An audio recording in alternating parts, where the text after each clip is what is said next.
दोस्तों, सीक्रेट घर जमाई पति के एपिसोड नंबर 5 में आपका हार्दिक स्वागत है। अगर आप पहली बार आए हैं तो चैनल को सब्सक्राइब जरूर कर लें, वीडियो को लाइक करें, शेयर करें। दोस्तों, कहानी अच्छी लगती है तो जरूर कमेंट करके बताओ यार कि कैसी लग रही है। आप लोग कमेंट और लाइक तो बिल्कुल वही ही करते।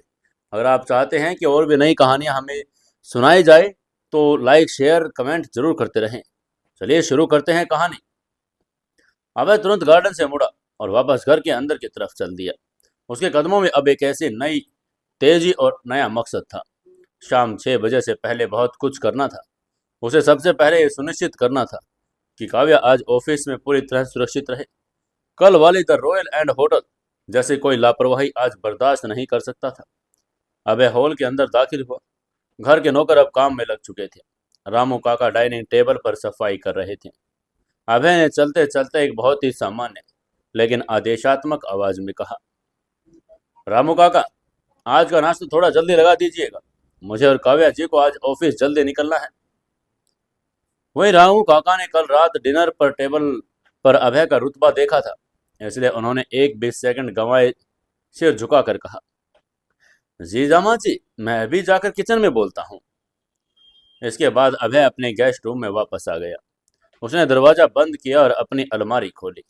इस अलमारी में आमतौर पर कुछ गिने चुने साधारण से कपड़े ही टंगे थे, लेकिन अलमारी के सबसे निचले हिस्से में एक गुप्त दराज थी। अभय ने पिछले 3 सालों में कभी उस दराज को खोला ही नहीं था। उसने अलमारी का एक पैनल हटाया, उस दराज का एक गुप्त लॉक खोला। दराज के अंदर काले रंग का एक छोटा लेकिन भारी धातु का बॉक्स था। अभय ने उस बॉक्स को बाहर निकाला और उसने अपने बेड पर रख दिया। उसने अपनी उंगलियों से उस बॉक्स का बायोमेट्रिक खोला। बॉक्स के अंदर एक बहुत ही अत्याधुनिक, स्लीक और घातक ग्लॉक 19 पिस्तौल रखी थी, जिसके साथ 2 फुली लोडेड मैगजीन थी।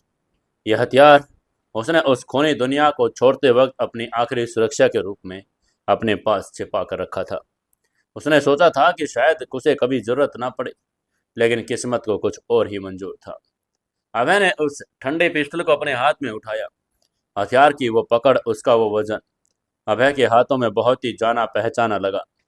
एक ऐसी दुनिया का स्पर्श था जहां वो भुला देना चाहता था, लेकिन जो उसके खून में रची बसी थी। अभय ने पिस्टल की बैरल को चेक करके खुद से कहा, शांति का समय है अब खत्म हो चुका है। अभय ने उस ठंडे पिस्तौल को अपने हाथ में उठाया। हथियार की वो पकड़, उसका वजन अभय के हाथों को बहुत ही जाना पहचाना सा लगा। ये एक ऐसी दुनिया का स्पर्श था जिसे वो भुला देना चाहता था, लेकिन जो उसके खून में रची बसी थी। अभय ने पिस्टल की बैरल को चेक करके खुद से कहा, शांति का समय अब खत्म हो चुका है। उसने मैगजीन को पिस्टल में लोड किया और एक तेज क्लिक के साथ कमरे में आवाज गूंजी। उसने पिस्टल को लॉक किया और उसे अपनी पैंट के पीछे अपनी बेल्ट के अंदर बहुत ही सफाई से छुपा लिया, जहां से वो किसी को भी नजर नहीं आ सकती थी। शाम 6 बजे का वक्त, वो हयात रेस्टोरेंट और अनजान खत। अभय पूरी तरह से तैयार था, लेकिन इससे पहले उसे काव्या का सामना करना था। कल रात जो भी हुआ था, काव्या का वो गुस्सा और वो झल्लाट, वो लाइट खराब होने का बहाना, अभय को अभी तक समझ नहीं आ रहा था कि आज सुबह काव्या उससे किस तरह मिलेगी। क्या वो अभी भी नाराज होगी? क्या वो उसे आज भी ऑफिस जाने से पहले डाइनिंग टेबल पर उसी दूरी के साथ मिलेगी, या कल रात डिनर टेबल पर जो नया रिश्ता पनपा था वह आज सुबह की रोशनी में और भी ज्यादा मजबूत हो जाएगा? इन सभी सवालों और शाम की उस रहस्यमय मीटिंग के भारी ख्यालों के साथ अभय अपने कमरे से बाहर निकला और नाश्ते की तैयारी देखने के लिए किचन की तरफ बढ़ गया। आज का दिन मल्होत्रा मैंशन और अभय रायचंद की जिंदगी एक ऐसा तूफान लेकर आने वाला था जिसकी गूंज पूरे शहर को दहला देने वाली थी। अभय सीधे किचन की तरफ गया। मल्होत्रा मैंशन का किचन किसी 5 स्टार होटल के किचन की तरह विशाल और अत्याधुनिक था। रामू काका और 2 अन्य नौकर नाश्ते की तैयारी कर रहे थे। अभय के अंदर ही किचन में एक अजीब सी खामोशी और सतर्कता छा गई। कल रात डाइनिंग टेबल पर जो हुआ था, उसके बाद घर का नौकर अभय को सिर्फ दामाद जी नहीं, बल्कि इस घर के असली मालिक की तरह देखने लगा था। अभय ने बहुत ही शांत लेकिन आधिकारिक आवाज में कहा, रामू काका। आगे से रामू काका ने हड़बड़ा कर कहा, जी जी छोटे साहब।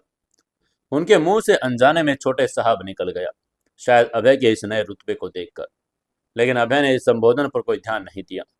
वो सीधे किचन के मुख्य काउंटर के पास गया। उसने आज के नाश्ते का पूरा मेन्यू चेक किया। ताज़ा फलों का जूस, टोस्ट, उबले हुए अंडे, काव्या की पसंदीदा ब्लैक कॉफ़ी और नीलम जी के लिए ओट्स। अभय की पार की नज़रें हर एक प्लेट, हर एक चम्मच और खाने के हर एक चीज पर बारीकी से घूम रही थी। ये सिर्फ एक पति की फिक्र नहीं थी, ये एक ऐसे रक्षक की चौकसी को जानता था कि उसका दुश्मन कोई भी चाल चल सकता है। जहर, मिलावट या किसी भी तरह की कोई लापरवाही अभय बर्दाश्त नहीं कर सकता था। अभय ने कॉफी मशीन की तरफ देखकर पूछा, कॉफी के बीन्स कहाँ से निकले हैं? आगे से एक नौकर ने डर कर कहा, साहब वो जो नया पैकेट कल ही आया था उसी से। तभी ने अभय ने एक सेकंड गवाए कहा, उसे फेंक दो, वो पुराने वाला पैकेट जो कल सुबह इस्तेमाल किया था उसी से कॉफी बनाओ।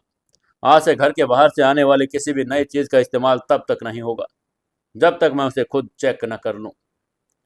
नौकर ने जल्दी से सिर हिलाया और नया पैकेट कूड़ेदान में डाल दिया। अभय ने अपनी ही निगरानी में काव्या का नाश्ता तैयार करवाया। टोस्ट का रंग, कॉफी का तापमान, सब कुछ बिल्कुल वैसा होना चाहिए था जैसा काव्या को पसंद था। सब कुछ तैयार हो गया तो अभय ने रामू काका से कहा, नाश्ता टेबल पर लगा दीजिए, मैं काव्या को बुलाने जा रहा हूँ।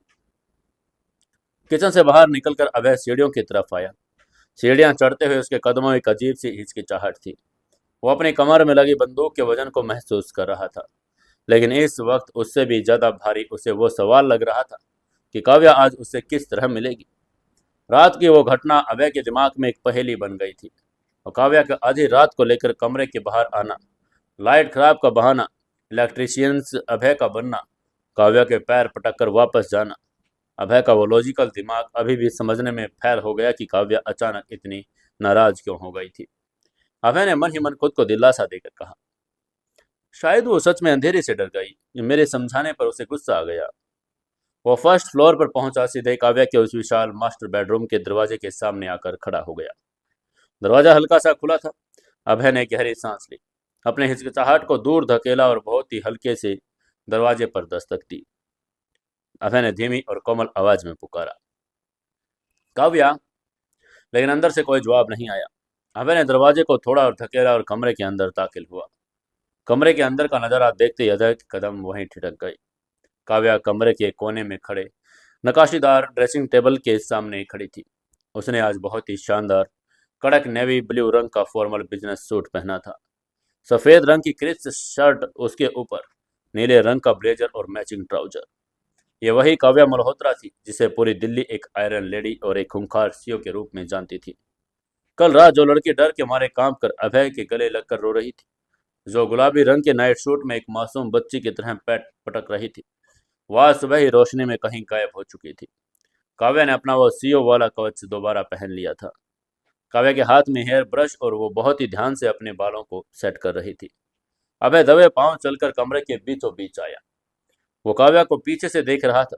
काव्या की पीठ अभय की तरफ थी, लेकिन सामने लगे उस विशाल आईने में सब कुछ साफ दिखाई दे रहा था। आईने में काव्या की नजरें अचानक उठी। उसने अपने पीछे खड़े अभय का अक्स दिखाई दिया। अभय को देखते ही काव्या के हाथ एक सेकंड के लिए रुक गए। उसकी आंखों में कल रात की वो सारी झल्लाहट, वो गुस्सा और वो नाराजगी एक साथ लौट आई। काव्या ने मन ही मन एक तीखा ताना मारकर कहा, "हम्म, आ गए इलेक्ट्रीशियन साहब।" काव्या को याद आ गया कि कैसे उसने कल रात अपना सारा गुरूर, अपने सारे झिझक ताक पर रखकर अभय को अपने कमरे में बुलाने की कोशिश की। कितने प्यार से और कितनी उम्मीद से अंधेरे में डर लगने का बहाना बनाया, और इस महाबेवकूफ इंसान ने उसे क्या जवाब दिया, मैं टूल बॉक्स लेकर आता हूँ, मैं बल्ब बदल दूंगा और आप मेरे कमरे में सो जाइए। काव्या का खून खोलने लगा। उसने आईने में अभय को एक बड़ी तीखी, सर्द और गुस्से भरी नजर से देखा और फिर झटके से अपना मुंह बना लिया। वो मुंह बनाना इतना स्पष्ट और नाराजगी से भरा था, अभय को समझने में एक पल भी नहीं लगा कि मैडम अभी भी भयंकर गुस्से में है। काव्या ने तुरंत अपनी नजरें आईने से हटाई, वापस अपने बालों को बहुत जोर जोर से ब्रश करने लगी, जैसे वो बालों को नहीं बल्कि अभय के उस लॉजिकल दिमाग को पीट रही हो। अभय ने एक हल्की सी सांस छोड़ी। वो कदम आगे बढ़ा। अभय ने बहुत ही प्यार और नरमी से कहा, गुड मॉर्निंग काव्या। उसकी आवाज में एक ऐसी मिठास थी जो किसी का भी गुस्सा पिघला दे, लेकिन काव्या मल्होत्रा का गुस्सा इतनी आसानी से कहाँ से पिघलने वाला था। उसने अभय के इस गुड मॉर्निंग का कोई जवाब नहीं दिया। उसने ऐसा बर्ताव किया जैसे कमरे में अभय नाम का कोई इंसान मौजूद ना हो। काव्या ने हेयर ब्रश को ड्रेसिंग टेबल पर एक हल्की सी आवाज के साथ रखा। उसने अपने कोट के बटन बंद किए और अपनी महंगी रोलेक्स घड़ी अपनी कलाई पर बांधी। अपने परफ्यूम की बोतल उठाकर खुद पर स्प्रे किया। तब अभय ने फिर से कोशिश करके कहा, नाश्ता टेबल पर लग चुका है। मैंने आपकी ब्लैक कॉफी ठीक वैसी ही बनवाई जैसी आपको। काव्या ने अभय की बात को बीच में बड़े रूखे और ठंडे स्वर में काट कर कहा, मुझे भूख नहीं है। उसकी आवाज में कोई भावना नहीं थी। वो सीधे अपने बेड की तरफ गए जहां उसका लैपटॉप बैग रखा था। अभय वहीं खड़ा रहा। वो काव्या की इस नाराजगी को समझ तो पा रहा था कि कल रात की इस बात से जुड़ी है, लेकिन वो अभी भी इस बात की गहराई तक नहीं पहुंच पाया। उसे लगा शायद काव्या अभी भी उस होटल वाली घटना, अंडरवर्ल्ड के उस खौफनाक सच से डरी हुई है और इसलिए चिड़चिड़ी हो रही है। अभय ने अपना हाथ आगे बढ़ाकर कहा, काव्या प्लीज, आपको नाश्ता करना चाहिए। आज आपके ऑफिस में बहुत सारे काम होंगे, डेल का पेपर वर्क होगा। खाली पेट जाना ठीक नहीं। अगर आप कल रात वाली बात से। काव्या ने झटके से मुड़कर अभय की तरफ देखकर कहा, मैंने कहा ना कि मुझे तुमसे कोई बात नहीं करनी। और कल रात क्या हुआ था? कुछ भी तो नहीं। कुछ लोगों को तो लाइट की खराबी के अलावा कुछ दिखाई नहीं देता ना। उसकी आंखों में एक अजीब सी चिढ़ थी। काव्या का ताना अभय के दिमाग के ऊपर से बाउंसर की तरह निकल गया। अभय ने उलझन भरे चेहरे में पूछा, लाइट की खराबी? लेकिन काव्या, मैंने तो सुबह उठकर चेक किया था, आपके कमरे का मेन फ्यूज बिल्कुल ठीक था और वो शायद सिर्फ। उसकी ये बात सुनकर काव्या ने सिर आसमान की तरफ उठाकर एक गहरी खिज भरी सांस छोड़कर कहा, हो माय गॉड, तुम रहने दो अभय, तुम कभी नहीं समझोगे। काव्या ने अपना भारी लैपटॉप बैग कंधे पर टांगा। उसने अभय की तरफ एक गुस्से वाली नजर डाली और अपनी हाई हील्स की खटखट के साथ अभय के पास से लगभग उसे नजरअंदाज करके गुजरी। अभय उसे जाते हुए देखता रह गया। अभय ने खुद से कहा, इस घर की महिलाओं का गुस्सा मेरी समझ से परे है। ये सोचकर और लंबी सांस लेकर काव्या के पीछे पीछे कमरे से बाहर निकल आया। डाइनिंग हॉल में आज का माहौल कल रात से ज्यादा शांत था। नीरज नीलम मल्होत्रा आज अपने कमरे से बाहर ही नहीं आई थी। उन्होंने रामू काका से कहकर अपना नाश्ता अपने कमरे में मंगवा लिया था। कल रात डिनर टेबल पर अभय का वो खौफनाक शांत रूप देखने के बाद उनकी हिम्मत ही नहीं हो रही थी कि वो दोबारा उस इंसान का सामना कर सके जिसने सिद्धार्थ सिन्हा का पूरा एम्पायर राख कर दिया था। डाइनिंग टेबल पर सिर्फ काव्या बैठी थी। उसने अपने सामने रखी ब्लैक कॉफी का कप उठाए और एक घूंट लिया। तभी अभय आकर उसके ठीक सामने वाली कुर्सी पर बैठ गया। काव्या ने एक बार भी अपनी आंखें उठाकर अभय को नहीं देखा। वो बस अपने फोन के स्क्रीन पर कुछ मेल स्वाइप कर रही थी और बहुत ही बेरुखी से अपने टोस्ट को तोड़ रही थी। अभय चुपचाप बैठा था। वो जानता था कि इस वक्त काव्या से कुछ भी कहना दीवार से सिर टकराने के बराबर है। वो बस काव्या को देख रहा था।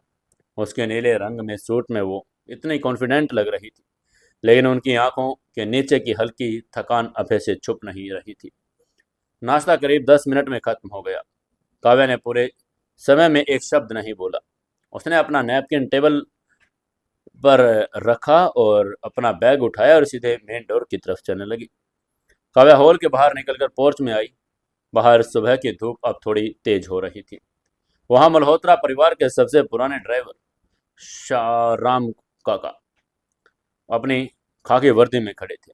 उनकी पत्नी की तबीयत अब ठीक थी, इसलिए वह आज अपनी ड्यूटी पर वापस आ गए। काव्या को देखते ही श्याम काका ने सिर झुकाकर सलाम करके कहा, गुड मॉर्निंग काव्या मैम साहब। काव्या ने बल्कि सिर हिला दिया और उसका मूड पहले से अभय की वजह से खराब था। काव्या ने अपने उसी कड़क सीओ वाले अंदाज में हुक्म देकर कहा, श्याम काका, गैराज से दूसरी गाड़ी निकालो। ऑडी निकाले, मैकबे तो सर्विस स्टेशन पर है। काव्या को झूठ दोबारा बोलना पड़ा जो उसने कल नीलम जी को बोला था, ताकि घर के नौकरों में यह बात फैल जाए। वहीं श्याम काका ने तुरंत मैम साहब कहा और गैराज की तरफ मुड़ने ही वाले थे। तभी पोर्च में अभय के कदमों की आहट हुई। तभी हॉल में अभय आया और उसकी चाल में एक अजीब सी तेजी और अधिकार था। उसने थोड़ा जोर से बोलकर कहा, रुकिए श्याम काका। अभय की भारी और गूंजती हुई आवाज ने श्याम काका के कदमों को रोक दिया। श्याम काका ने हैरानी से मुड़कर अभय को देखा। काव्या ने झटके में अपनी गर्दन मोड़ी। उसकी आंखों में गुस्सा और बढ़ गया। तभी अभय ने चलकर सीधे काका के पास गया। अभय ने बहुत ही स्पष्ट शब्दों में कहा, आज से काव्या जी की गाड़ी आप नहीं चलाएंगे काका। आप घर के बाकी काम देख लीजिए और माँ जी को अगर कहीं जाना हो तो उन्हें ले जाइएगा। काव्या जी को ऑफिस में छोड़ूंगा। उसके बात सुनकर श्याम काका पूरी तरह से भुजक के रह गए। दामाद जी आज अचानक इस हुक्म को क्यों चला रहे हैं और मेम साहब के सामने? वहीं काव्या का चेहरा गुस्से से लाल हो गया। ये इंसान एक तो उसकी बातों को नहीं समझता, ऊपर से उसके नौकरों के सामने उसकी अथॉरिटी को चैलेंज कर रहा था। इसलिए काव्या ने अपनी आवाज को ऊंचा करके कहा, तुम्हें ऐसा करने की कोई जरूरत नहीं अभय। श्याम काका आ गए हैं, वो मुझे ऑफिस ले जाएंगे, तुम घर पर रहो। तभी अभय ने श्याम काका की तरफ देखा और अपनी आंखों से इशारा किया कि वो अंदर चले जाए।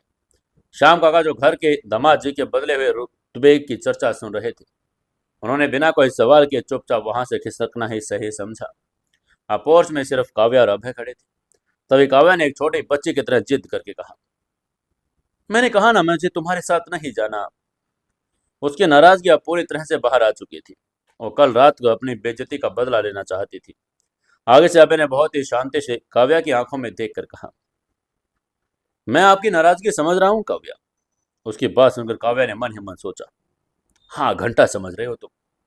अभय की आवाज अब अचानक सख्त हो गई। उसने आवाज सख्त करके कहा, लेकिन आप ये बात क्यों नहीं समझ रहे कि आपकी जान खतरे में है? कल दिन दहाड़े मेरी गाड़ी पर अंधाधुंध गोलियां चली। मेरे पिता ने मुझे खुला चैलेंज दिया है। मैं जानता हूं कि सिकंदर ने कहा था कि वो आपको नुकसान नहीं पहुंचाएंगे, लेकिन मैं अपने पिता की बातों पर या उनके किसी गुर्गे पर भरोसा नहीं कर सकता। श्याम काका एक साधारण ड्राइवर है। अगर रास्ते में कोई हमला हुआ तो आपकी हिफाजत नहीं कर पाएंगे। उसके बात सुनकर काव्या एक पल के लिए शांत हो गई। अभय की बातों में वजन था। वो गोलियों की छलनी हुई गाड़ी, वो खौफनाक मंजर काव्या को याद आ गया, लेकिन उसका वो औरत वाला गुरूर अभी भी शांत नहीं हुआ। तभी काव्या ने अपना मुंह बनाकर घुमा कर कहा, और तुम क्या कोई सुपरमैन हो? कल भी तो तुम्हारी गाड़ी छलनी हो गई। अगर मैं तुम्हारे साथ होती तो शायद मैं भी। लेकिन आगे से अभय ने तुरंत रिएक्ट करके कहा, अगर आप मेरे साथ होती काव्या, तो वो गोलियां आप तक पहुंचने से पहले मेरे सीने से होकर गुजरती। अभय ने बिना पलक झपकाए एक ऐसे अटूट विश्वास और सच्चाई के साथ कहा, काव्या की धड़कनें एक पल के लिए रुक गई। अभय के इस एक वाक्य ने काव्या के अंदर के सारे गुस्से, सारे जल्लाहट को एक पल के लिए शांत कर दिया। ये इंसान उसे कितना बेइंतहा प्यार करता है, यह उसकी हर सांस में बसा हुआ था। काव्या की आंखें थोड़ी नम हुई, लेकिन उसे अपनी उन भावनाओं को बाहर नहीं आने दिया। उसने अपना चेहरा सख्त ही रखा। वो झुकना नहीं चाहती थी। तब अभय ने उससे कहा, मैं गैराज से ओडी लेकर आता हूँ। ये कहकर वो तेजी से गैराज की तरफ चला गया। काव्या वहीं पोर्च में खड़ी रही। उसका दिल कह रहा था कि अभय को माफ कर दे, उसके इस प्यार को समझे, लेकिन उसका दिमाग अभी भी कल रात वाले उस इलेक्ट्रिशियंस वाले प्रसंग पर अटका हुआ था। कुछ ही मिनटों बाद काले रंग की बड़ी शानदार और चमचमाती ओटी 88 गैराज के बाहर आई और पोर्च के काव्या के ठीक सामने आकर रुकी। अभय ड्राइविंग सीट से बाहर निकला। उसने गाड़ी के आगे घूमकर हमेशा की तरह फ्रंट पैसेंजर सीट का दरवाजा काव्या के लिए खोला। कल जब वो दोनों इसी तरह ऑफिस गए थे, तो काव्या अपनी मर्जी से आगे वाली सीट पर बैठी थी।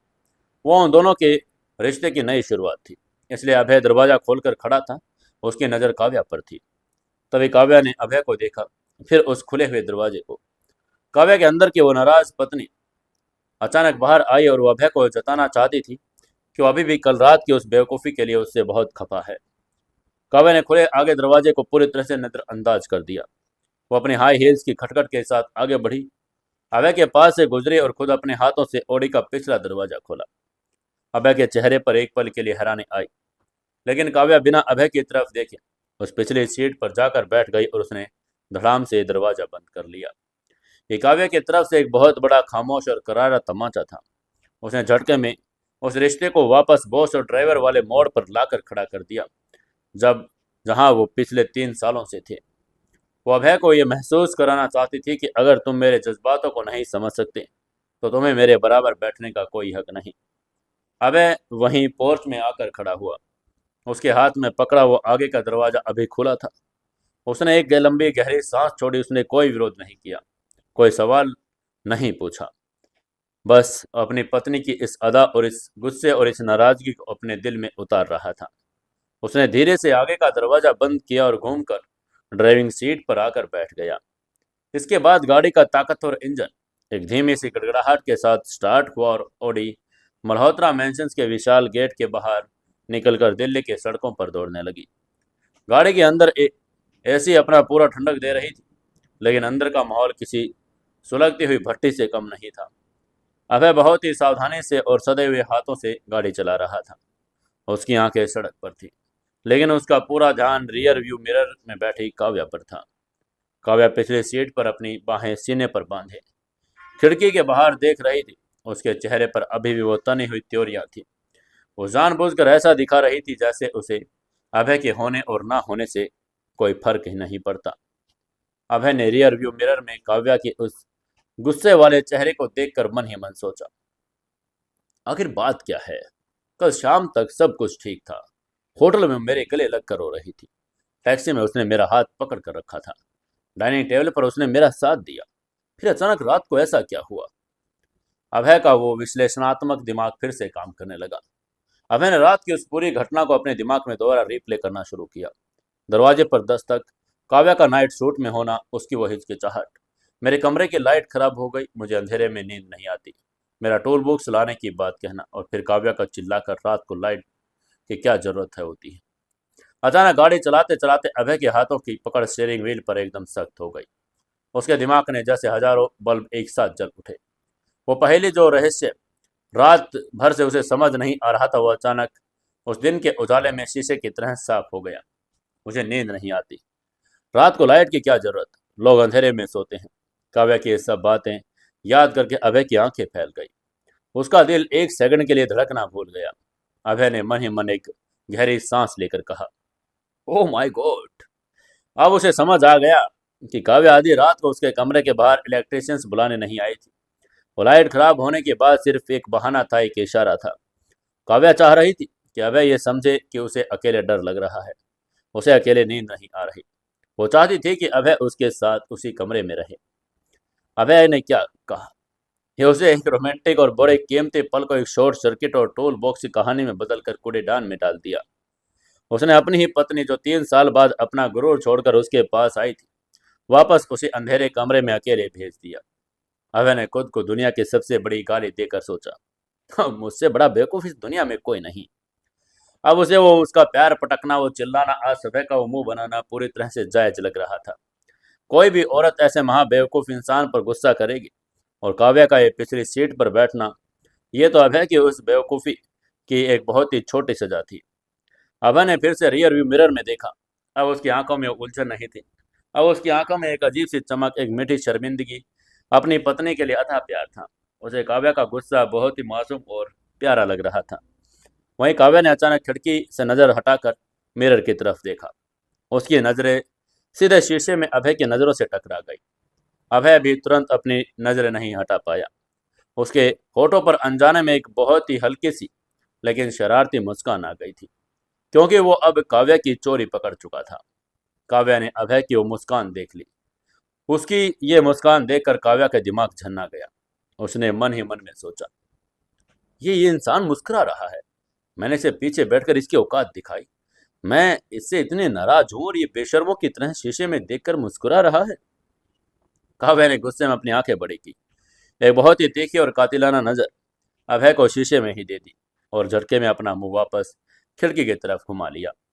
अभय ने तुरंत अपनी नजरें वापस सड़क पर टिका ली। उसने अपने होठों को भींच लिया ताकि उसकी मुस्कान बाहर न आ जाए। उसे पता था कि अगर अभी उसने कुछ भी कहा तो मुस्कुराया तो शायद काव्या चलती गाड़ी में बाहर कूद जाएगी और उसे बाहर फेंक देगी।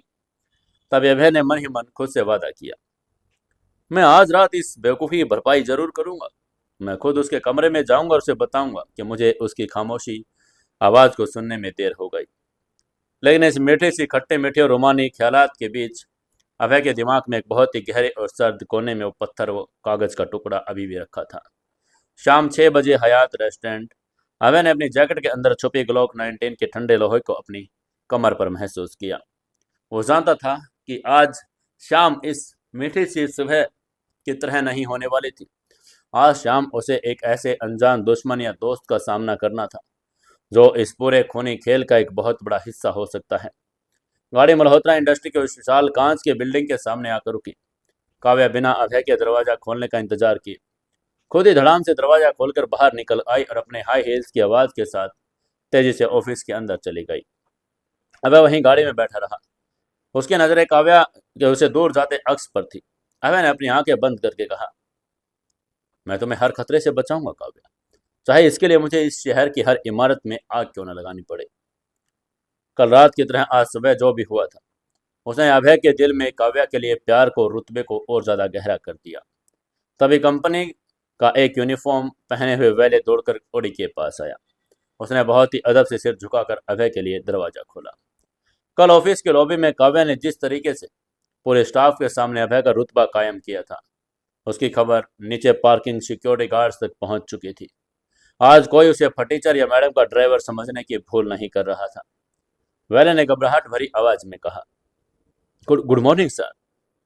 अबे गाड़ी से बाहर निकला। उसकी गाड़ी की चाबी उसने वैले की तरफ बढ़ाई, लेकिन चाबी छोड़ने से पहले उसने वैले की आंखों में सीधे देखा। अभय की वो सर्द और खौफनाक नजर वैले की रीढ़ की हड्डी में सिरहन पैदा करने के लिए काफी थी। अभय ने बहुत ही सख्त और निजी आवाज में निर्देश देकर कहा, गाड़ी को वीआईपी पार्किंग के बेसमेंट 2 में लगाना और ध्यान रहे गाड़ी किसी पिलर के ब्लाइंड स्पॉट में न हो, सीधे सीसीटीवी कैमरे की नज़र में होनी चाहिए और कोई भी अनजान आदमी इस गाड़ी के 10 फीट के दायरे में नहीं आना चाहिए। समझ गई? ये बात सुनते ही आगे से वैले ने जल्दी में सिर हिलाकर कहा, जी जी बिल्कुल सर, मैं खुद नज़र रखूंगा। अभय ने चाबी छोड़ दी। उसने अपने कपड़ों को थोड़ा ठीक किया और अपनी कमर में पीछे की तरफ छिपी उस ठंडी पिस्तौल को अपनी शर्ट के ऊपर ही महसूस किया। काव्या के पीछे पीछे मल्होत्रा इंडस्ट्री के विशाल कांच के दरवाजे की तरफ अपने कदम बढ़ा दिए। लेकिन आज अभय एक आम पति की तरह अपने पत्नी के पीछे नहीं जा रहा था। उसके चलने का अंदाज, उसकी आंखों में हलचल, उसकी शारीरिक भाषा पूरी तरह से बदल चुकी थी। आज वो छोटे माले के उस रक्षक वाले रूप में था। उसे इस पूरी 48 मंजिला इमारत और खास तौर पर काव्या के 8वें माले पर स्थित कैबिन के चप्पे चप्पे की सिक्योरिटी चेक करनी थी। उधर दूसरी तरफ काव्या ऑफिस की शानदार लॉबी को पार करके सीधे एग्जीक्यूटिव लिफ्ट के पास पहुंच चुकी थी। रिसेप्शन पर मौजूद लड़कियों और आसपास से गुजर रहे कर्मचारियों ने जब मैडम को इतने तने हुए चेहरे के साथ अंदर आते देखा तो उनकी सब अपनी अपनी जगह पर सहम गई। किसी की हिम्मत नहीं कि वो गुड मॉर्निंग भी बोल दे। सबको लग रहा था कि आज बॉस का मूड खराब है, जो भी उनके सामने पड़ेगा उनकी खैर नहीं। काव्या ने लिफ्ट का बटन दबाया। लिफ्ट के स्टील के दरवाजे खुले और वो अंदर दाखिल हुई। उसने 8 नंबर का बटन दबाया और लिफ्ट के दरवाजे धीरे धीरे बंद होने लगे। जैसे लिफ्ट के दरवाजे पूरी तरह बंद हुए, बाहर की दुनिया का शोर कट गया। लिफ्ट के उस शांत और सुनहरे कैबिन के अंदर एक जादुई बदलाव हुआ। काव्या के चेहरे पर चढ़ा हुआ सख्त, कड़क और ऐन लेडी वाला मुखौटा अचानक पिघलने लगा। उसकी तनी हुई त्योरियां ढीली पड़ गई। आंखों का वो नकली गुस्सा गायब हो गया।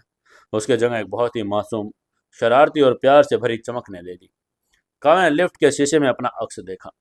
अचानक उनके सुर्ख होठों पर एक बहुत ही प्यारी, खूबसूरत और बड़ी बेकाबू मुस्कान खिल उठी। वह मुस्कान इतनी गहरी थी कि काव्या के गालों पर एक हल्की सी गुलाबी रंगत छा गई। उसने अपने चेहरों पर अपने दोनों हाथों से छुपाने की कोशिश की, जैसे कोई अल्हड़ लड़की अपना पहला खत पढ़ते हुए शर्मा जाती है, लेकिन वह अपनी उस मुस्कुराहट को रोक नहीं पा रही थी।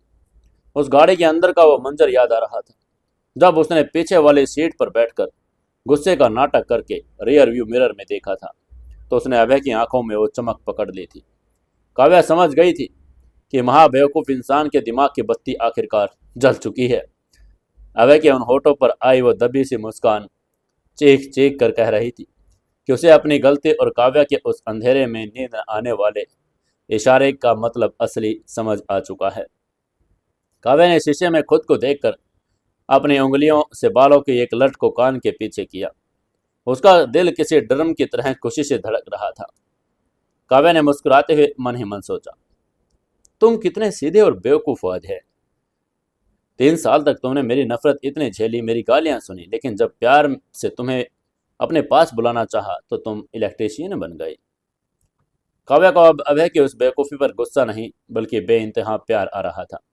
उसे जानकर सुकून मिल रहा था कि जो इंसान अंडरवर्ल्ड के खूंखार माफियाओं को अपनी उंगलियों पर नचा सकता है, जो दिन दहाड़े गोलियों के बीच से जिंदा वापस आ सकता है, वो इंसान अपनी पत्नी के सामने प्यार के मामले में कितना कोरा और मासूम है। लिफ्ट तेजी से ऊपर जा रही थी। Floor number 3, 4, 5।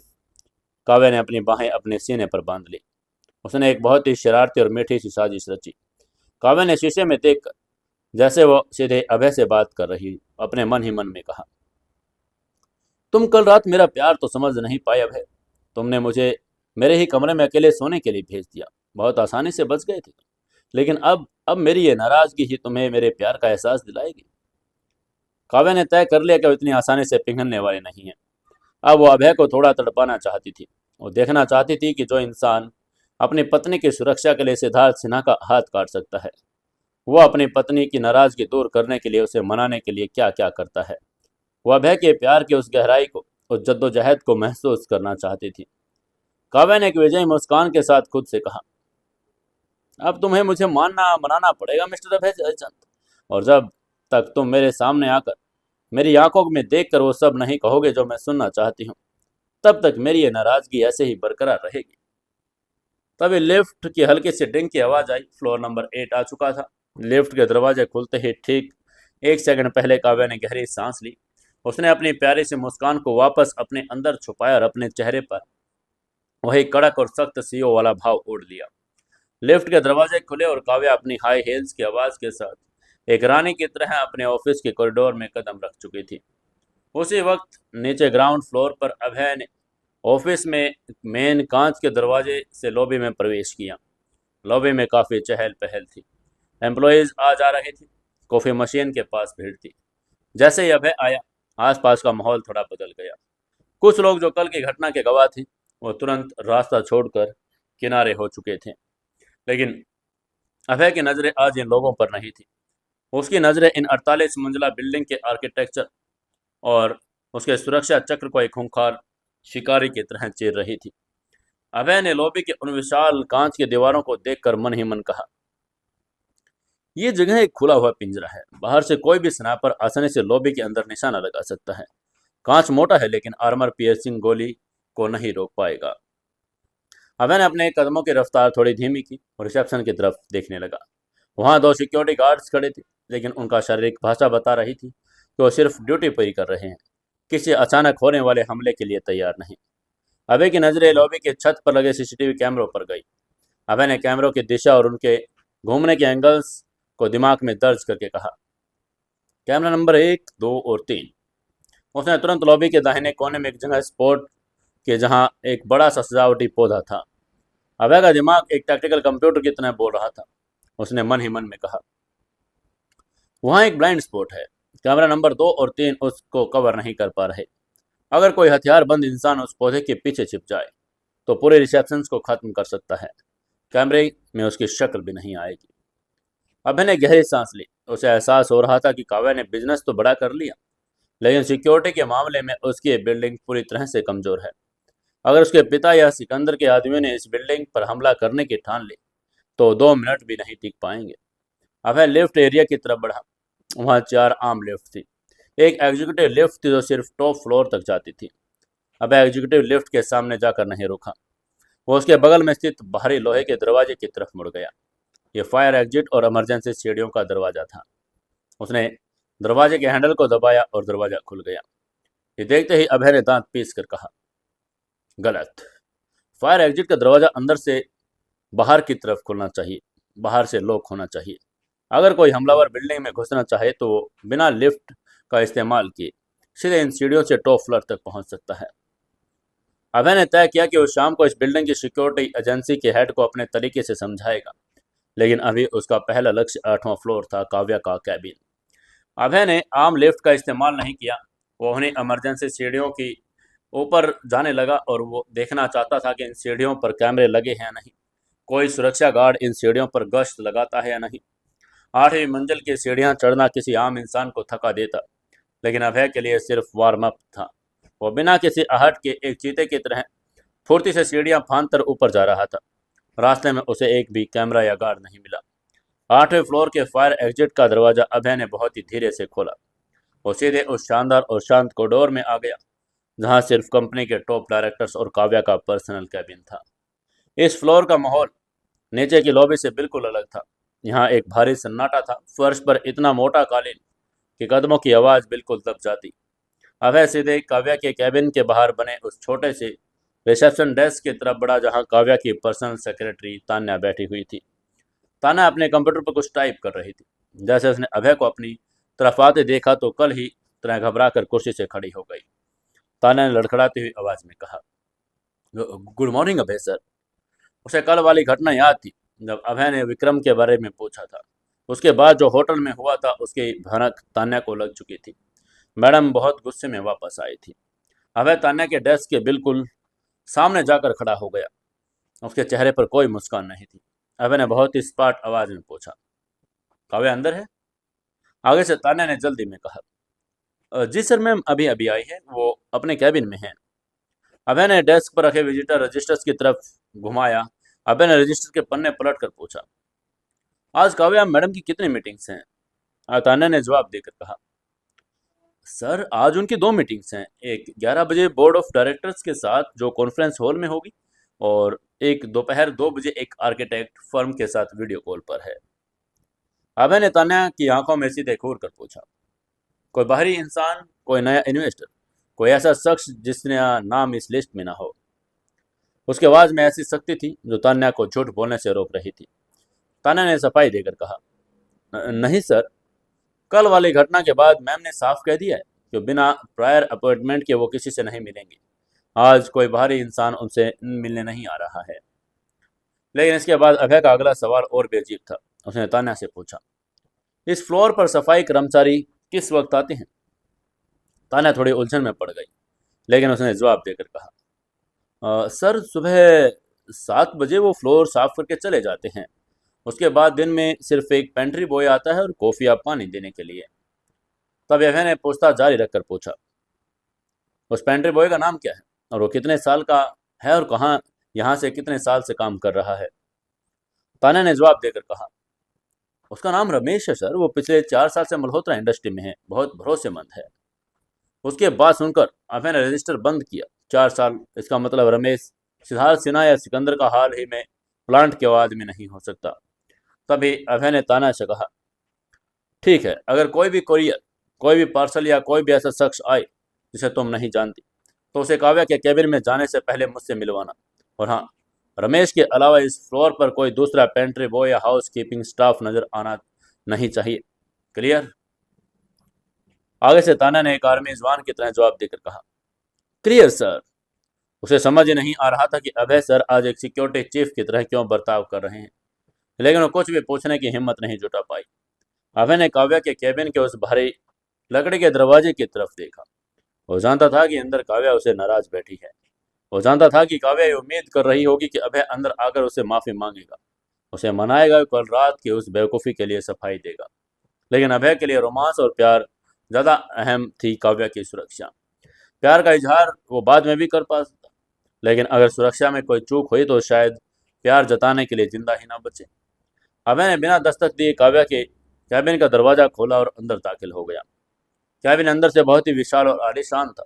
एक तरफ पूरी दीवार शीशे से बनी हुई थी, जहां से दिल्ली शहर का विहंगम नज़ारा दिखता था। बीच में एक भारी महोगनी लकड़ी का टेबल रखा था और जिसके पीछे एक एग्जीक्यूटिव कुर्सी का काव्या बैठी थी। जैसे ही अभय ने दरवाजा खोला, काव्या की नज़रें झटके से दरवाजे पर उठी। काव्या का दिल जोर से धड़क रहा था। अभय को देखते ही काव्या के मन में एक विजयी और शरारती मुस्कान आई। उसने सोचा, आ गया, अब देखना, ये पक्का सॉरी बोलेगा, मुझे मनाने की कोशिश करेगा। लेकिन काव्या ने अपने चेहरे पर वो खुशी बिल्कुल नहीं आने दी। उसने तुरंत अपनी नज़रें वापस अपने लैपटॉप की स्क्रीन पर गड़ा ली। कीबोर्ड पर तेजी से कुछ टाइप करने का नाटक करने लगी। उसने अपने माथे पर सिकुड़न ला दी, जैसे वो काम में व्यस्त है।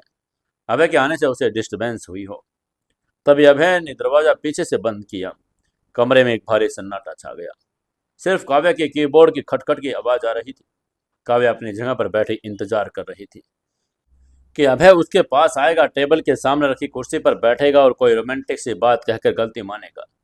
लेकिन अभय ने ऐसा कुछ नहीं किया। वो काव्या के टेबल की तरफ जाने के बजाय कैबिन के दाईं तरफ मुड़ गया। काव्या ने अपनी कनखियों से उसे देखा। वो हैरान थी।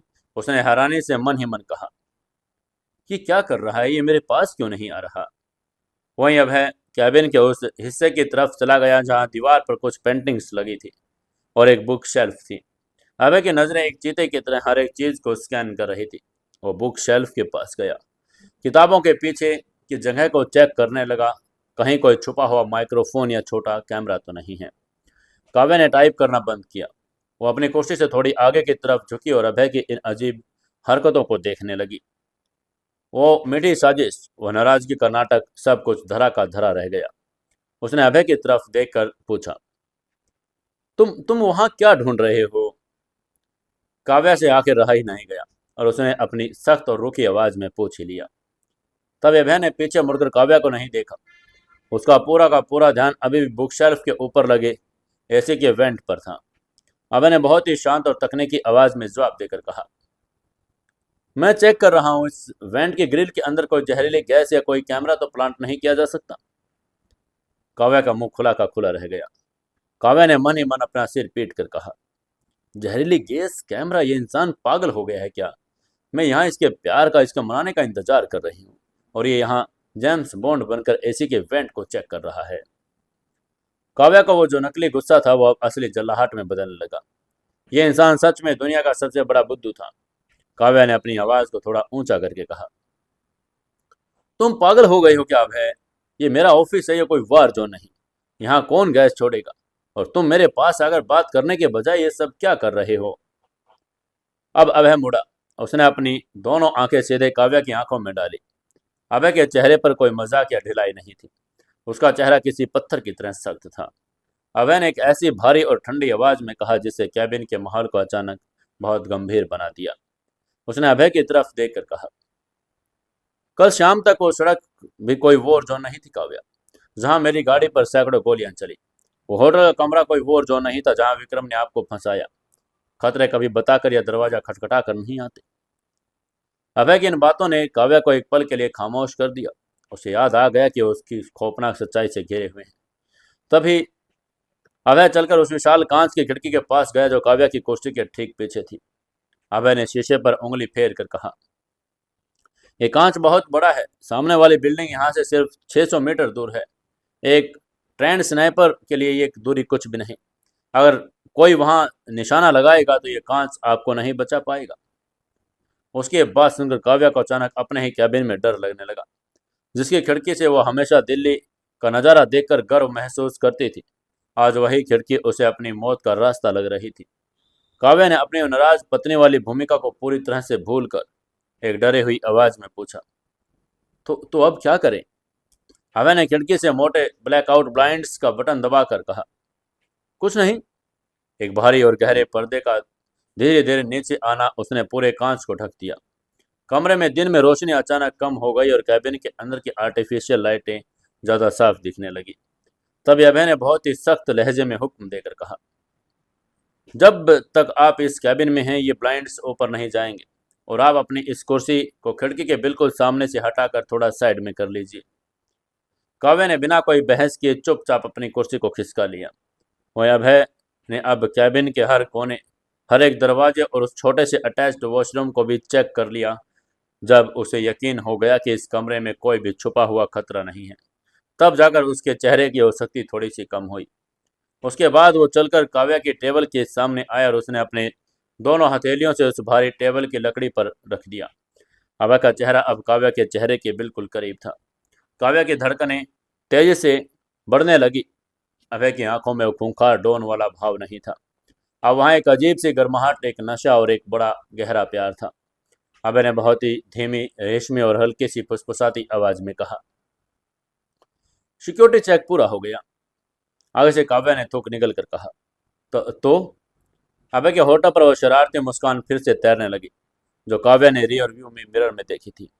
अभय ने सीधे सीधे बिना किसी घुमाव फिरार के कहा, तो अब मैं अपनी उस गलती की सजा भुगतने के लिए तैयार हूँ जो मैंने कल रात इलेक्ट्रिशियंस बनकर की थी।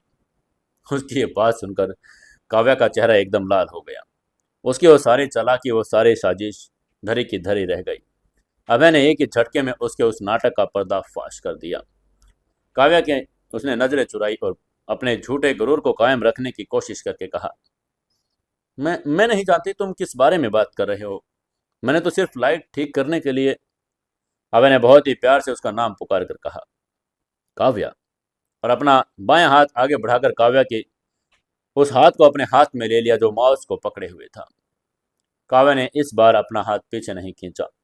अभय ने उसकी आंखों में देखकर कहा, मुझे माफ कर दीजिए, मेरा दिमाग हमेशा खतरों को ढूंढने में आदि रहा है। मैं उन छोटे छोटे प्यारे और खामोश इशारों को समझने में बहुत कमज़ोर हूँ। कल रात आप जब मेरे कमरे के बाहर आई, जब आपने कहा कि आपको अंधेरे में डर लगता है, तो मैं सच में यही समझा कि आपको लाइट की ज़रूरत है। अभय ने गहरी सांस लेकर कहा। लेकिन आज सुबह गाड़ी में जब मैंने आपको पीछे वाली सीट पर बैठकर उस गुस्से में देखा, तो मुझे एहसास हुआ कि इस दुनिया का मैं सबसे बड़ा बेवकूफ़ हूँ।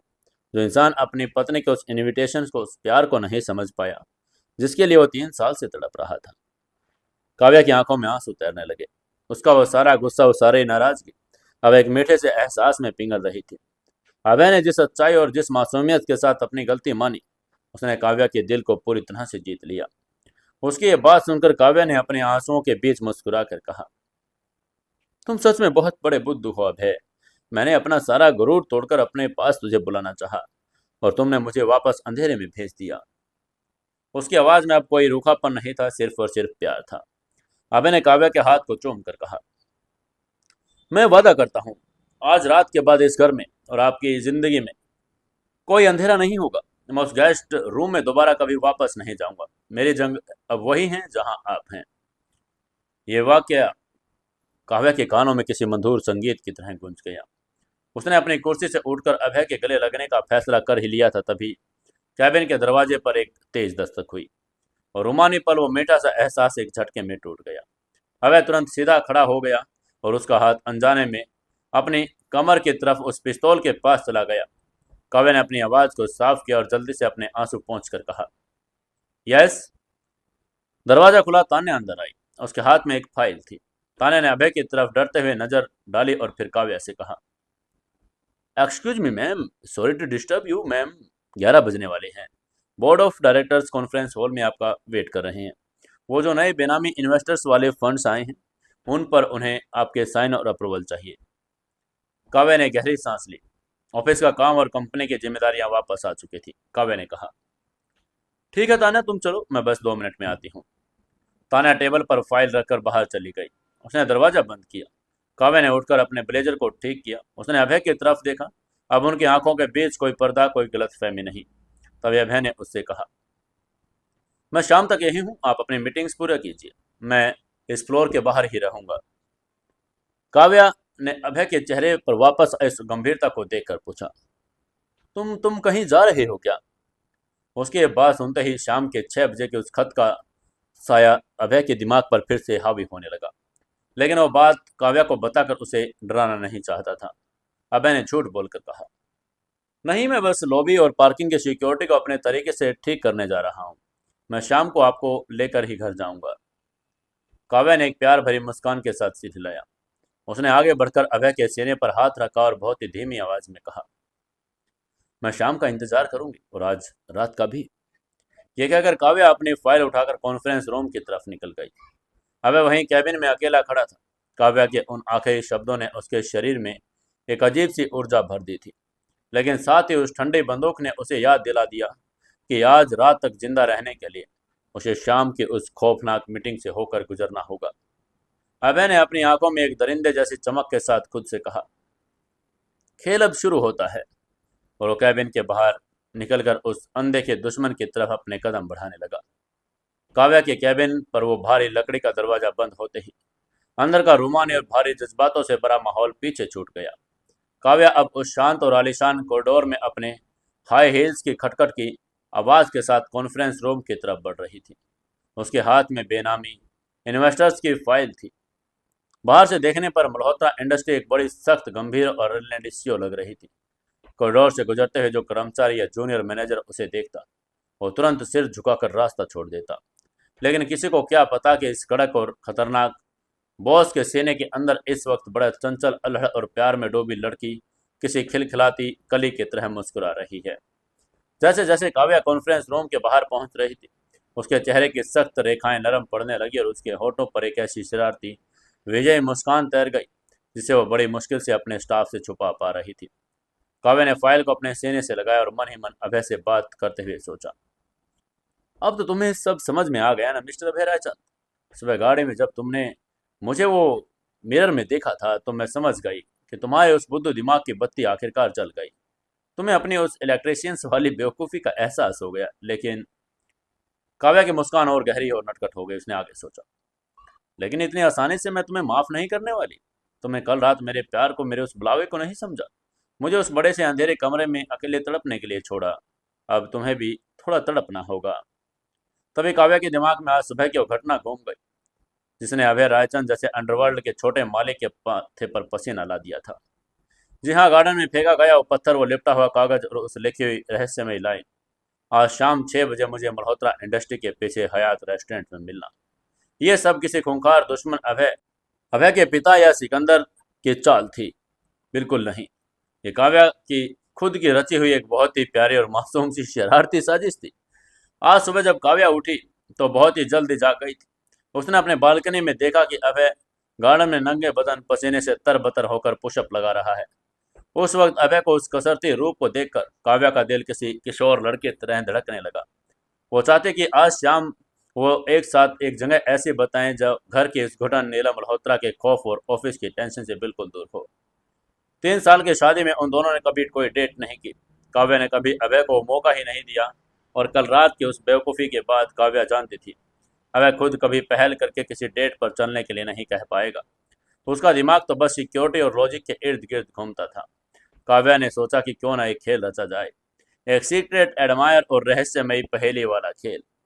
काव्या ने अपने कमरे में रखे उस पुराने टाइपराइटर नुमा कीबोर्ड से वो लाइन प्रिंट की ताकि अभय उसकी हैंडराइटिंग न पहचान ले।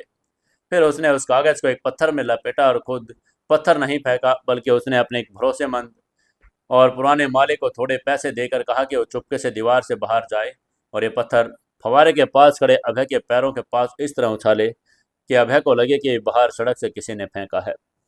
काव्या अपनी बालकनी के पर्दे से पीछे छुपकर ये सब देख रही थी। जब उसने देखा कि अभय ने वो पत्थर उठाया और कागज को पढ़ा तो काव्या को बड़ा मजा आया। काव्या ने अब कॉन्फ्रेंस रूम के दरवाजे के पास पहुंचते ही अपने दिमाग में उस मीठी सी साजिश को याद करके सोचा, तुम शाम तक इस पहेली के बारे में सोचते रहो कि कौन तुमसे मिलने के लिए आ रहा है। तुम्हारा इतना परेशान होना तो बनता है।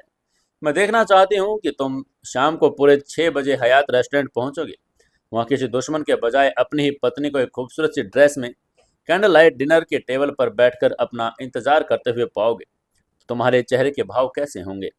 तुम बहुत जेम्स बॉन्ड बनते हो ना। आज शाम को तुम्हें पता चलेगा कि एक औरत का दिमाग तुम्हारे उन सिक्योरिटी प्लान से कहीं ज्यादा तेज चलता है।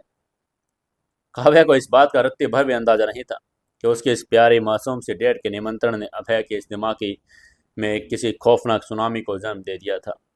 काव्या को लग रहा था कि अभय उस थोड़ा सा कंफ्यूज होगा, थोड़ा सा परेशान होगा, ये लेटर किसका है। उसे क्या पता कि उसका पति इस वक्त अपने कमर में लोडेड ग्लॉक 19 पिस्टल लेकर घूम रहा है और उस हयात रेस्टोरेंट्स को एक युद्ध के मैदान में बदलने की पूरी मानसिक तैयारी कर चुका है। काव्या को क्या पता कि जिस लेटर को एक रोमांटिक सस्पेंस समझ रही थी, अभय उसे अपने पिता के खूनी एम्पायर का डेथ वारंट समझकर खून खराबे की तैयारी कर रहा है। दोनों पति पत्नी एक ही छत के नीचे एक ही वक्त एक दूसरे से बेइंतहा प्यार करते हुए दो बिल्कुल विपरीत और अलग दिशाओं में सोच रहे थे। एक के दिमाग में शाम के लिए गुलाब के फूल और वाइन के गिलास थे, तो दूसरे के दिमाग में गोलियां, खून और लाशें बिछाने का नक्शा। काव्या ने एक लंबी सुकून भरी सांस ली। उसने अपने चेहरे पर वो सारी मुस्कान, वो सारा प्यार और वो नटखटपन हटा दिया। अपने चेहरे को बिल्कुल पत्थर जैसा सख्त बना लिया। उसने कॉन्फ्रेंस रूम के भारी कांच के दरवाजे को धक्का दिया और अंदर दाखिल हो गई।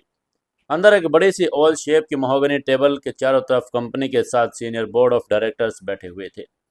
काव्या को देखते ही सब अपनी जगह से सम्मान में खड़े हुए। काव्या ने अपनी उसी कड़क प्रोफेशनल रुतबे वाली आवाज में कहा, good morning gentleman, please sit. आज हमें बहुत अहम फैसले लेने हैं। वो जाकर हेड कुर्सी पर बैठ गई। काव्या पूरी तरह से सीईओ काव्या मल्होत्रा बन चुकी थी, लेकिन उसके दिल में अभी भी 6 बजने की टिक टिक चल रही थी। उधर दूसरी तरफ अभय काव्या के कैबिन से बाहर निकलकर लिफ्ट की तरफ नहीं बल्कि फिर से फायर एग्जिट वाली सीढ़ियों की तरफ बढ़ गया। उसके दिमाग में अब प्यार, रोमांस या काव्या की नाराजगी का कोई ख्याल नहीं। काव्या के सिक्योरिटी चेक के दौरान उसने जो कुछ पल बिताए थे वो उसके दिल को सुकून देने के लिए काफ़ी थे, लेकिन उसका दिमाग सर्वाइवल मोड में वापस आ चुका था। शाम 6 बजे, हयात रेस्टोरेंट। ये शब्द उसके दिमाग में किसी हथौड़े की तरह बज रहे थे। अभय सीढ़ियों से नीचे उतरने लगा। उसकी चाल में कोई जल्दबाजी नहीं, लेकिन ऐसी खूंखार खामोशी थी जो किसी चीते के शिकार पर निकलने से पहले होती है। वो सीधे बेसमेंट की तरफ जा रहा था। मल्होत्रा इंडस्ट्री की यह पार्किंग जमीन के नीचे थी और यहाँ वीआईपी और कंपनी के सीनियर डायरेक्टर्स की गाड़ियाँ पार्क होती थी। बेसमेंट का भारी लोहे का दरवाजा खोलते ही अभय के नथुनों में कार की एग्जॉस्ट, रबड़ और डैम की मिली जुली महक भर गई। बेसमेंट में बहुत ही ठंडी और पीली ट्यूबलाइट्स चल रही थी, जो एक अजीब सा डरावना माहौल पैदा कर रही थी। पार्किंग काफ़ी बड़ी थी, चारों तरफ बड़े बड़े कंक्रीट के पिलर्स जिन पर B2 लिखा था। अभय की नज़रें उस खामोश और गूंजते हुए बेसमेंट में किसी रडार की तरह घूमने लगी। उसे यहाँ शांति नहीं बल्कि छिपे हुए खतरे दिखाई दे रहे थे। वो धीरे धीरे चलकर वीआईपी सेक्शन की तरफ बढ़ा, जहाँ वैले ने काव्या की कार पार्क की थी। गाड़ी बिल्कुल उसी जगह पर लगी थी जहाँ अभय ने निर्देश दिया, सीधे सीसीटीवी कैमरे की नज़र में। लेकिन अभय का दिल उसे तसल्ली नहीं दिला पा रहा था। वो उस दुनिया में पला बड़ा इंसान था जहाँ कार, बम, जीपीएस ट्रैकर, ब्रेक फेल जैसे करने की चीज़ें आम दिनचर्या का हिस्सा थी। अभय गाड़ी के बिल्कुल करीब पहुंचा। उसने सबसे पहले गाड़ी के चारों दरवाजे, डिग्गी के लॉक को चेक किया। सब कुछ सुरक्षित था। फिर उसने बिना किसी हिचकिचाहट के अपने घुटने बेसमेंट के उस गंदे और धूल भले फर्श पर टिकाए गाड़ी के बिल्कुल नीचे झुक गया। उसने अपनी जेब से फ़ोन निकाला और फ्लैशलाइट ऑन की। ऑडी का अंडर कैरेज बहुत ही कॉम्प्लेक्स होता है और अभय की पार की आंखें गाड़ी के साइलेंसर, चेसिस, फ्यूल टैंक और पहियों के अंदरूनी हिस्सों में स्कैन करने लगी। वो देख रहा था कि कहीं कोई छोटा मैग्नेटिक ट्रैकर या किसी सिर्फ और एक्सप्लोजिव की कोई वायरिंग तो नहीं जुड़ी। करीब 5 मिनट तक वो गाड़ी के चप्पे चप्पे को इसी तरह नीचे लेटकर और चारों तरफ घूमकर चेक करता रहा। जब उसे पूरा यकीन हो गया कि गाड़ी के साथ कोई छेड़छाड़ नहीं हुई, तब जाकर वो खड़ा हुआ। उसने अपने हाथों की धूल झाड़ी, तब बेसमेंट की उस खामोशी में किसी के भारी जूतों की आवाज़ आई। एक्सक्यूज मी, आप वहाँ क्या कर रहे हैं? एक भारी और रौबदार आवाज़ उस अभय के कानों में पड़ी। अभय ने अपनी गर्दन मोड़ी। उसके पीछे 20 फीट दूरी पर एक आदमी खड़ा था। उसने सिक्योरिटी चीफ वाली शानदार नीली वर्दी पहनी थी। उसके सीने पर नेम प्लेट रखी थी, रिटायर्ड मेजर राठौर। उनके साथ 2 और सिक्योरिटी गार्ड्स थे, जिनके हाथ में वोकी टोकी और डंडे थे। मेजर राठौर मल्होत्रा इंडस्ट्री के हेड सिक्योरिटी थे। वो एक पूर्व आर्मी ऑफिसर थे और उन्हें इस बात का घमंड था कि उनके रहते बिल्डिंग में कोई परिंदा पर नहीं मार सकता। उन्होंने किसी गार्ड ने सूचना दी कि बेसमेंट की वीआईपी पार्किंग में एक आदमी संदिग्ध तरीके से काव्या महम की गाड़ी के नीचे कुछ कर रहा है। अब क्या करेगा ये सिक्योरिटी इंचार्ज? क्या वो अभय को पहचान पाएगा? नहीं पहचान पाया तो आगे क्या होगा इस कहानी में, जानेंगे कल के एपिसोड में। दोस्तों, गाड़ी पर क्या हो सकता है ये तो कल ही पता चलेगा। तब तक आप लोग कहानी को ज़्यादा से ज़्यादा लाइक, शेयर और कमेंट ज़रूर करते रहें।